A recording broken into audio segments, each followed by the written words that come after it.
ఇదే మాత్రం మారుతున్న తరాలకు అనుగుణంగా తనను తాను మార్చుకుంటూ ముందుకు సాగుతున్న తూర్పు తీరంలోని ప్రధాన నగరం విశాఖపట్నం.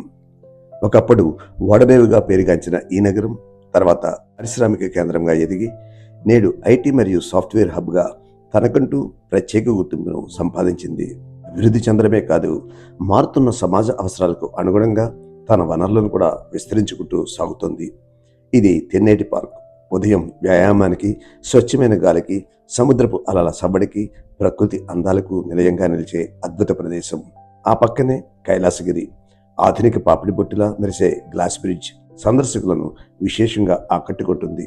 అభివృద్ధితో పాటు ఆధ్యాత్మికతను కూడా ఒడిచిపట్టుకున్న నగరం ఇది. ఎదురుగా కనిపించే కైలాస భూములు జీవిత సత్యాన్ని గుర్తు చేస్తాయి. జీవించి ఉన్నంత వరకు మతం, కులం భేదాలతో దూరంగా ఉండే మనుషులు ప్రాణం విడిచిన తర్వాత మాత్రం అదే నేలలో కలిసిపోతారు. కొందరి పార్థివ దేహాలు సమాధులుగా నిలుస్తాయి, మరికొందరివి అగ్నికి ఆహుతై ఆకాశంలో కలిసిపోతాయి. అందుకే పక్కపక్కనే ఉన్న హిందూ క్రైస్తవ శ్మశానాలు ఒక గొప్ప సందేశాన్ని చెబుతున్నాయి. ప్రాణం ఉన్నంత వరకే మన మధ్య దూరాలు, ప్రాణం పోయాక అందరం ఒక్కటే. ఈ దృశ్యాలు చూస్తే ఎక్కడో ప్రశాంతమైన అరణ్యంలో ఉన్నామేమో అనిపిస్తుంది.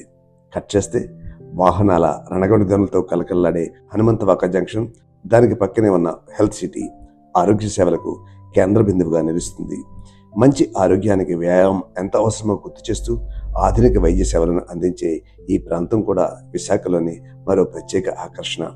ఇలా ప్రకృతి, అభివృద్ధి, ఆధ్యాత్మికత, ఆరోగ్యం అన్నింటినీ తనలో కలుపుకున్న విశాఖలోని అనేక అందమైన ప్రదేశాల్లో ఈరోజు మనం రెండింటిని మాత్రమే చూసాం. ఇంకా ఎన్నో విశేషాలతో మళ్ళీ కలుద్దాం అవకాశం ఉంటే.